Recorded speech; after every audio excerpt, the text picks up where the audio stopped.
Hello and welcome to the August edition of the India RE tenders update from Bridge to India. Only 3 tenders were issued this month. GSECL issued a 110 megawatt tender for projects to be set up at substations in Gujarat. UPDCC reissued a 40 megawatt tender for ground mounted solar projects in Uttarakhand. And finally, NHDC issued a tender for 25 megawatts of floating solar power projects at Omkareshwar Reservoir in Madhya Pradesh. Bid submission deadlines for 8 tenders were extended in August. Significant among these are SECI's 5000 megawatt renewable thermal blended power tender and the 2500 megawatt tender for a solar park in Karnataka. 2 tenders of 1000 megawatt each of the Railway Energy Management Company also received bid extensions to 14 September and 27 October respectively. We understand that SECI is still in the process of issuing revisions to the tender specifications for the 5000 megawatt tender based on feedback from developers. The Karnataka tender was postponed due to delays in land identification by the concerned agencies. 3 auctions were conducted during the month, in which 2.8 gigawatts of renewable capacity was allocated to developers. Let us take a look at the trends in the first 8 months of 2020. 2020 is off to a brisk start with 24.8 gigawatts of renewable capacity, that is solar, wind and hybrid projects, being tendered, and 26.7 gigawatts of capacity being allocated thus far. It can also clearly be seen that the tender issuance activity has been coming down steadily over the year. August 2020 saw the lowest tender issuance in the year with just 175 megawatts. In comparison, March 2020 saw an issuance of more than 10 gigawatts. August 2020 also saw 4.4 gigawatts of capacity being allocated, which is far higher than the 247 megawatt allocated in July 2020. Although auction activity has been robust, nearly 17 gigawatts of auction capacity has not yet found buyers.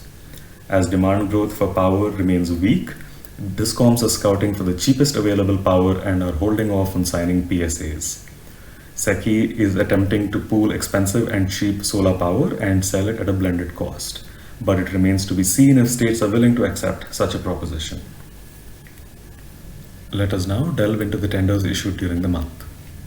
First, GSECL's 110 megawatt tender for projects to be developed in EPC mode at substations owned by the Gujarat transmission utility GETCO. Power from these projects is to be supplied to Gujarat DISCOMs. Tender scope also includes O&M for 10 years, and the tender does not mandate domestic modules and does not have a ceiling tariff either. Second, Uttarakhand Project Development and Construction Corporation issued a project development tender for 40 megawatt capacity at Udham Singh Nagar in Uttarakhand.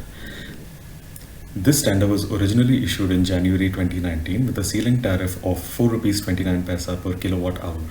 Now the ceiling tariff has been revised downwards to 3 rupees 68 paisa per kilowatt hour. This tender also does not mandate domestic modules.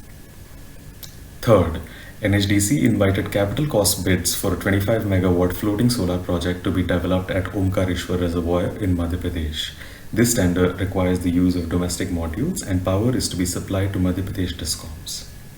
Let us now take a look at the auctions that were conducted during the month. First, SECI's 2500 megawatt blended wind solar tender was undersubscribed by 40%. Veena Energy emerged as the lowest bidder, winning 160 megawatts at 2 rupees 99 paisa per kilowatt hour. JSW Energy was a close second, winning 810 megawatts at 3 rupees per kilowatt hour. JSW Energy also lost 160 megawatts of capacity, for which it had quoted 3 rupees per kilowatt hour. Inox Wind lost 50 megawatts of capacity at 3 rupees 41 paisa per kilowatt hour. JSW Energy has been actively participating in SECI's last few major renewable auctions unsuccessfully, but this allocation marks their entry into the renewable energy sector. This tender requires rated wind capacity to be at least 80% of the total contracted capacity. It is an attempt by SECI to further the pipeline of wind power projects in India by subsidizing them using cheaper solar power. It remains to be seen if states are willing to purchase power at these tariffs. Second, 1170 megawatts was allocated under NTPC's 1200 megawatt solar tender in a narrow tariff range of 2 rupees 43 to 2 rupees 44 paisa per kilowatt hour. underlining the intense competition in one of the last few vanilla solar tenders to be issued by central government agencies. O2 Power, Azure, and Tata Power won 400 megawatts, 300 megawatts, and 370 megawatts, respectively, at a tariff of ₹2.43 per kilowatt hour. Amp Energy won 100 megawatts at ₹2.44, and Renew Power lost 400 megawatts at ₹2.44 per kilowatt hour.